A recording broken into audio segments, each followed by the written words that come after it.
정치권의 생생한 목소리를 들어보는 1번지 현장. 오늘은 더불어민주당 박범계 의원을 스튜디오에 모시고 얘기 나눠보도록 하겠습니다. 안녕하십니까? 네, 반갑습니다. 안녕하세요. 네. 우선은 저희가 조범동 씨 방금 1심 선고가 나왔기 때문에 이 부분에 대한 선고 결과부터 간단하게 좀 아무래도 또 판사 출신이시다 보니까 좀 간단한 선고 결과에 대한 평가 들어볼 수 있을까요?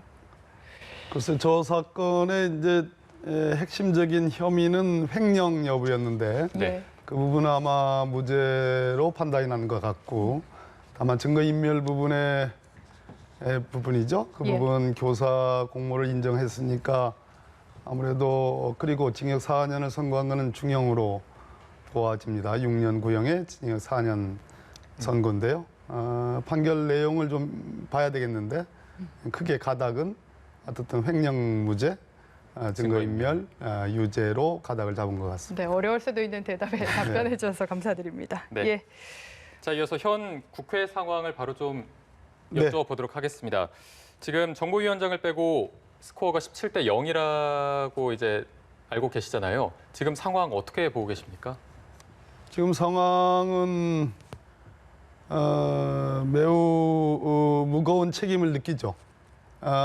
저희들이 끝까지 아무튼 상임위원장 배분에 있어서 원구성에 좀 절충을 하려고 11대 7로 절충을 하려고 최대한의 노력을 했고, 소위 가합의안이라는 것이 어제 나오는 듯해서 네.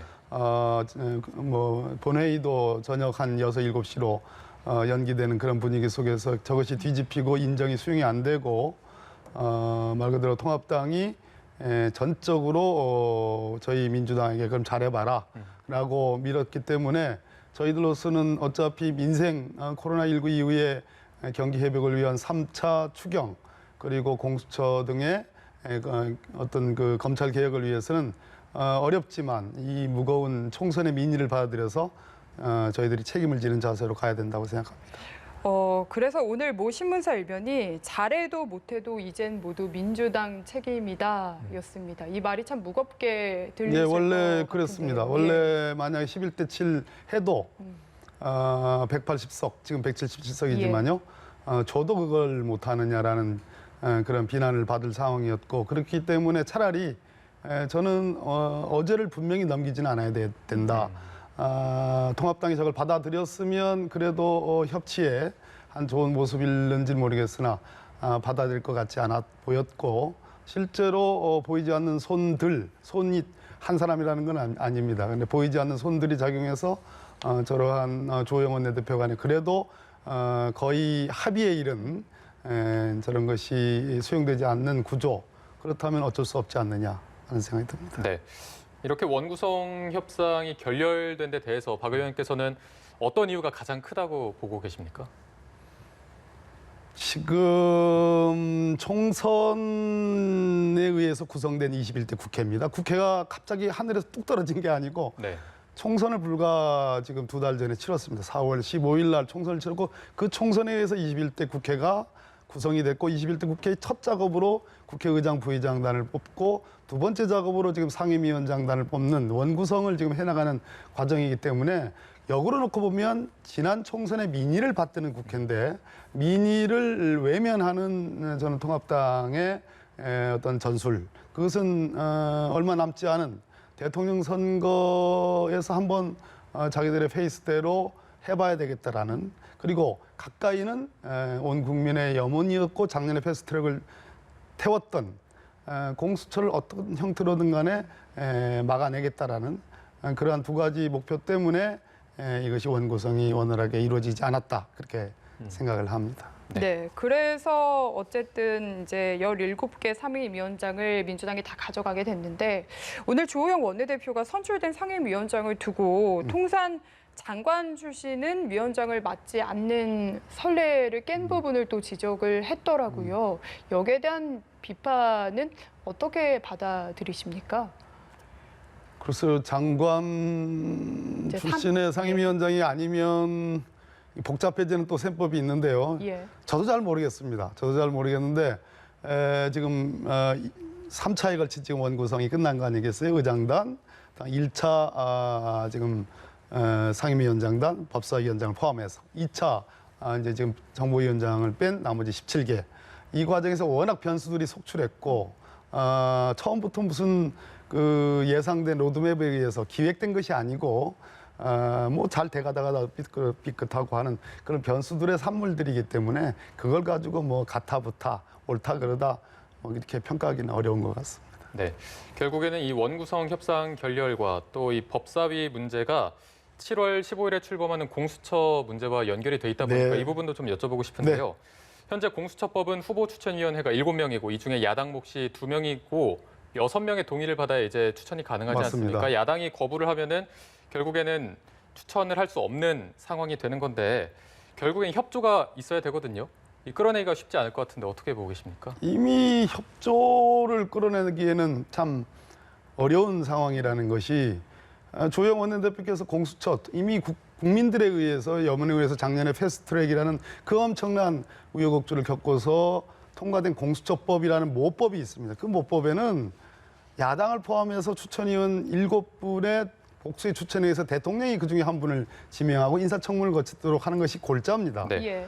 그런데 조영 원내대표께서 뭐라고 그러셨습니까? 야당이 오로지 추천하는 후보여야 된다. 이거는 지금의 공수처법을 정면으로 위반하는 거 아니겠습니까? 법 위반입니다. 두 번째 지금 그 법사위에 아마 배정된 걸로 아는데 지금 그 어떤 통합당의 무슨 의원이 계십니다. 제가 갑자기 생각이 안 나는데 그분은 지금 공공위원회에 지금 통과된 공수처법에 대한 위헌 헌법 소원을 지금 제기를 했습니다. 예. 그렇다면은 공수처법을 지금 인정하지 않는 거거든요. 네네.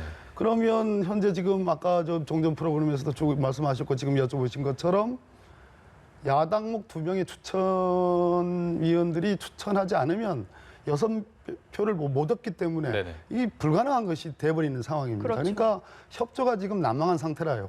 그런 상황에서는 저희들로서는 온 국민의 염원이고 모법인 공수처법이 지금 시행이 되고 있고 그거에 따르면 7월 15일이면 공수처가 출범해야 되는데 이렇게 협조가 불가능한 상태에서는 저희들은 대안을 모색할 수밖에 없는 그런 상황이 이런 거 아닌가 하는 그런 말씀을 좀 드립니다. 네. 근데 말씀하신 대로 어쨌든 야당 몫의 2명을 추천을 받아야 되는 건데 그게 불가능한 대안이라 함은 어쨌든 공수처법을 어떻게든 바꿔야 한다라는 대안밖에는 생각이 안 들거든요.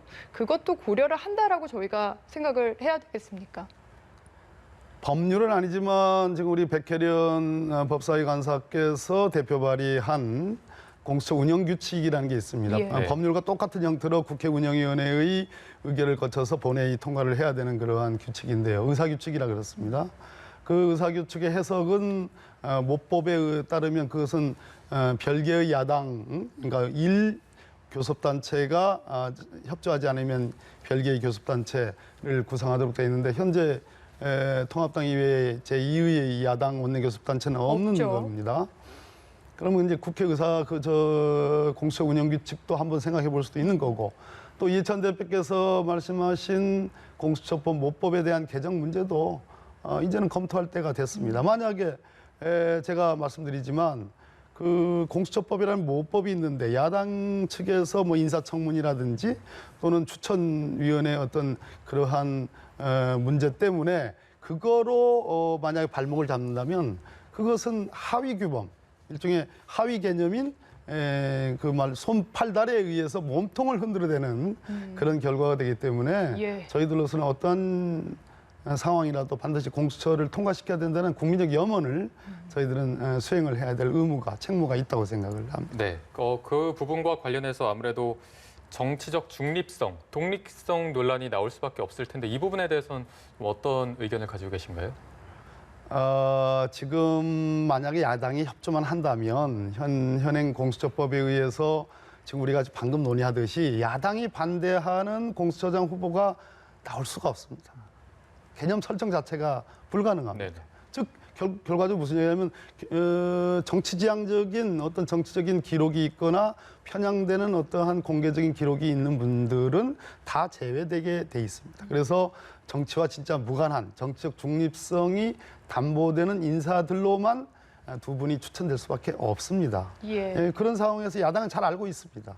그렇기 때문에 공수처장의 어떤 독립성, 정치적 중립성에 대한 저런 의혹 제기는 말 그대로 공수처를 하지 않기 위한 수단으로 하는 저는 변명에 불과하다 이렇게 생각을 합니다. 어떻게 해서든 공수처를 출범시키겠다라는 의지가 좀 느껴지는 것 같습니다. 아니 작년에 무슨 일이 있었습니까? 저는 그걸로 지금 저 허리 잡고 이렇게 끌어당겼다. 그게 폭력 혐의로 지금 남부법원에 지금 기소돼가지고 지금 내일 모레면 재판받아야 되는 그 1년 동안에 그러한 그 엄청난 일을 겪고서 국민들의 힘으로 통과된 공수처법인데 세상이 이것을 그리고 통합당이 국회의원 선거에서 졌잖아요. 예. 그 민의를 왜 안 받아들이십니까? 알겠습니다. 그 최근에 검찰에 대한 추미애 장관의 강경 발언이 이어지고 있고 좀 발언 수에 대한 비판들이 많이 나오고 있는데 논란이 되니까 SNS를 통해서 더욱더 검찰 개혁을 향해 나아가겠다 지금 웃고 계신데요. 좀 여기에 대한 생각이 어떠십니까? 왜 이렇게 세게 그러시는지 참. 예. 그러나 그럴 만도 한 거예요. 제가 2003년에 강금실 법무부 장관 참 40대 여성 판사 출신 예. 노무현 대통령이 제1대 법무부 장관으로 임명한 그때 제가 민정 2비서관이었습니다. 예. 소위 검사와의 대화에 문재인 지금 대통령님이신 문재인 민정수석님과 함께 제가 배석했던 사람으로서 도저히 인정을 하지 않는 겁니다. 소위 문민 법무부 장관에 대한 판사 출신. 추미애 법무부 장관은 민주당의 집권당의 대표였습니다. 예. 5선 의원이었습니다. 또 판사 출신입니다.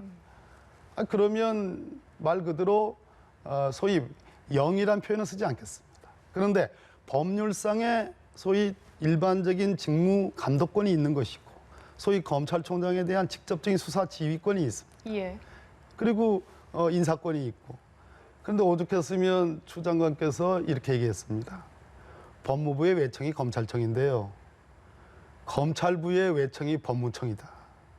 당신의 수사지휘가 이번에 지금 검언 유착 사건은 물론이고 한명수 전 총리와 관련된 위정교사 의혹 사건 이런 것들에 대해서 수사지휘가 제대로 먹혀 들어가지 않는 건 물론이고 지난 3, 4월 달에 그 창궐했던 대구에서의 그 신천지 관련된 그 당시 그 신천지 교인 명단을 받기 위한 압수수색 지휘에도 그 일반 지시에도 따르지 않았다라는 얘기도 하고 계시는 겁니다.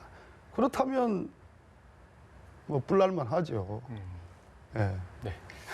일단 어느 정도 그러나 조금 네. 그러나 뿔난 건 또 뿔난 거더라도 이제는 더 안 하셨으면 좋겠다. 그만하시면 내부적으로 이렇게 말 그대로 법률상이 원하는 그런 감독 지휘권을 조용히 엄중하게 행사하셨으면 좋겠다는 생각을 가져봅니다. 네. 오죽했으면 국민에게 호소를 할까 하는 생각을 해봅니다. 알겠습니다. 자, 저희가 오늘 말씀은 여기까지 들어보겠습니다. 1번 지현장 민주당 박범계 의원과 함께했습니다. 고맙습니다. 네, 고맙습니다. 감사합니다.